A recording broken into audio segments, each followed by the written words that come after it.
Kilimanjaro Safari through the Harambe Wildlife Reserve. Now please remember to remain seated at all times and keep all hands, arms, and feet inside the vehicle because we go through some rough brush out there and some of those bushes have very long thorns. Now if you look right above your heads, you'll notice a game spotting guide for any animals that we may see while we're on safari. I'll try to point out as many as I can, and this is a photo safari. So take all of the pictures that you like, but remember to hold on to those cameras tightly because the Harambe Wildlife Reserve does not allow us to stop for anything that has fallen out of the vehicle. That includes sunglasses, hats, or anything of that nature, so hold on to them very tightly or use those net bags in front of you. Now the way we say hello here in Africa, we say Jambo. So Jambo, everyone. Jambo. All right, I'm so proud you're speaking Swahili already. We're going to get going to the reserve in just a moment. The Harambe Wildlife Reserve was established in 1971 to help protect local wildlife, but sometimes poachers sneak in to go after the elephants and the rhinos that live here. But not to worry, because we have our airborne wardens, our eyes in the sky, looking out for everything for us. And we keep an eye out down here also. Now, is everybody ready to go on safari back there? Yeah? You guys bring food and water, change your clothes, all that good stuff? All right. And do I have any volunteers to set up tents tonight? No volunteers, just one. Any volunteers to cook tonight? Oh, okay, got a couple. All right. You guys might be ready. Gonna see lots of animals. And if everybody's ready, then as we say here in Harambe, Twin Day, let's go.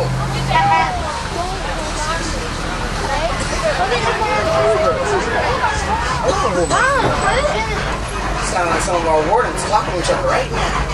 All right, everyone, we are in the reserve. So keep your eyes open for any animals that we may see in the trees or undergrowth. Okapi out there, those large brown animals with the white stripes on their legs. Now when you look at the okapi, you think of the zebra because of its white stripes, but it's actually a relative of the giraffe. It's a very shy and reclusive animal. It was not discovered until 1901. Now that large bluish gray bird out there, to the left of the okapi, that is a Stanley crane. That bird can live for about 40 years and will have the same mate all of its life. Oh, these large black and white birds on the driver's side, those are saddle-billed storks. Tallest stork in all of Africa. They have a wingspan between 8 and 9 feet. Those are huge birds. Also, that other small dark animal out there near the okapi with the yellow stripe on its back is a yellow-backed duiker, largest of the 17 to 20 different duiker species here in Africa. How do they keep the birds? Oh, lots more. Oh, and a black rhino across the pond. Now, the black rhino's skin is about 1 inch thick. They can repel any predator in the wild. But because of poaching, there are less than 3,100 in all of Africa. And these large white birds on the edge of the pond, those are pink-backed pelicans. They live in colonies and nest in trees, and they'll work together to hunt for food for everyone in their group. Very intelligent birds. And these other large white birds with the red face and yellow bill, those are yellow-billed stork. The yellow-billed stork will eat fish, snakes, frogs. They'll even eat other small birds.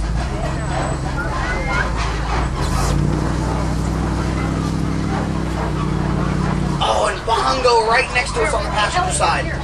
These large bronze-colored antelope, and they're known as the ghosts of the forest because they are rarely seen.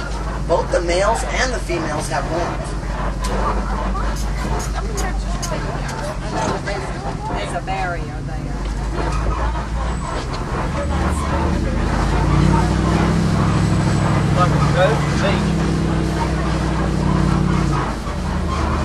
Greater kudu out there on the side of that hill. Those large light brown antelope, second largest antelope in all of Africa. The fully grown males can weigh up to 750 pounds.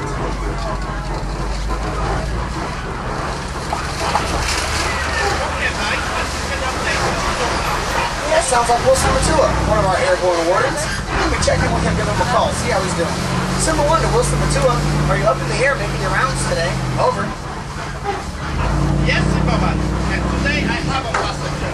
Miss Johnson, my favorite wildlife researcher. Hot Jumbo, everyone. Jumbo, guys, we are approaching Safi River now, and if you have any wildlife spotting tips, we would love to hear them. Over. Roger, Zimmerman. Over. All right. Now, hippos out there, and some of our wildlife researchers. Now, hippos are only 85 pounds at birth, but they can weigh up to 5,000 pounds fully grown. And they'll spend the majority of their day in the water trying to keep those big bodies of theirs cool. Whoa, lots more on this side.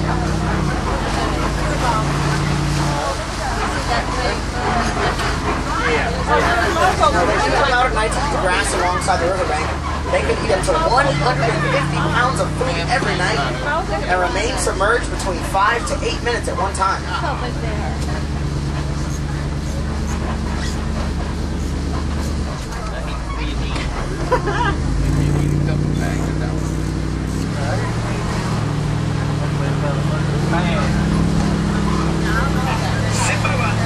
When you come to Senegali Bridge, go Pone Pone, very slowly. The old bridge has its better days, and I think our city-like friends, the crocodile, know it. Copy that.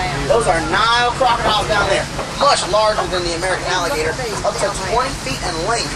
They also have extremely powerful jaws. Their jaws have a punching capacity of 1,200 pounds of pressure per square inch. Fisher down there. Ah!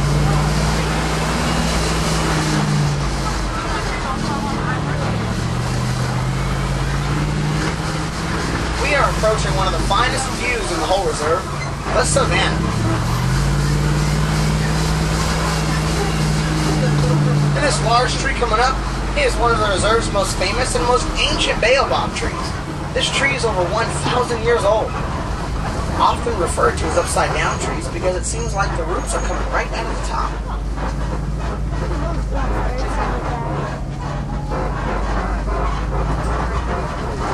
Giraffes up there, right?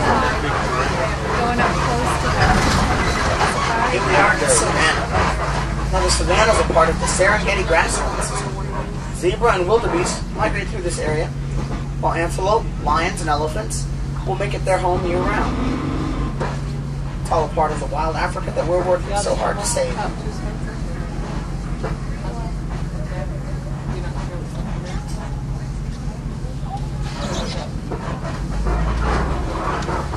Articulated giraffes out there, tallest animals in the world.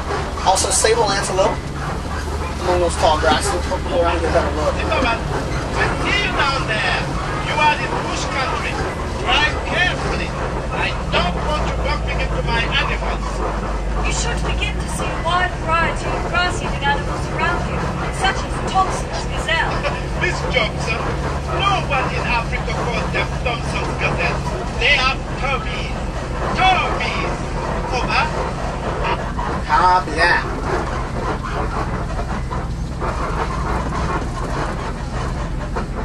Now, if you take a look around the savannah, you may notice that it has a certain look to it. That look is created by the animals that live here. The elephants, they act as bulldozers, knocking down the old dead trees, helping the grasses spread. While giraffes, they're more like pruning shears. They'll clip the underparts of the trees, letting more light through. Zebra and wildebeest act as mowers, while little nibblers like gazelles and warthogs trim the edges. In a naturally balanced system, there's enough food for everyone.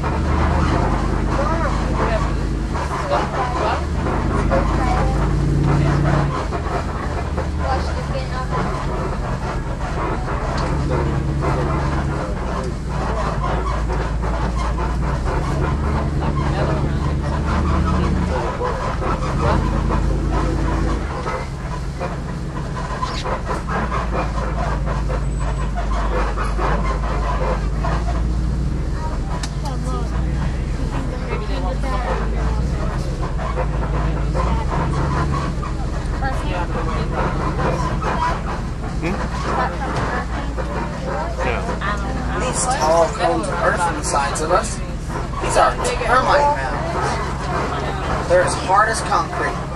Elephants will use them as scratching posts, and when they're all worn down, like that one up there on the right, antelope will climb on top to use them as lookouts for lions or other predators that are hiding in the tall grasses.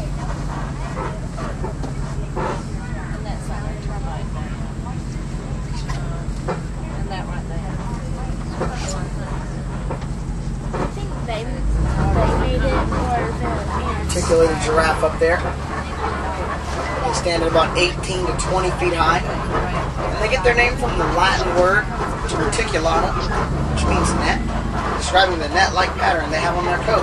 And this is a Thompson's gazelle right next to us. This small brown animal right next to the truck. Now it looks like a baby, but it is fully grown, at most weighing about 60 pounds. Very quick and agile animals. And a white-ridged wildebeest, these large gray animals. Now Now, the white-bearded wildebeest is very impressive. They are up and running within 10 minutes of their birth. Some more Tommies out there.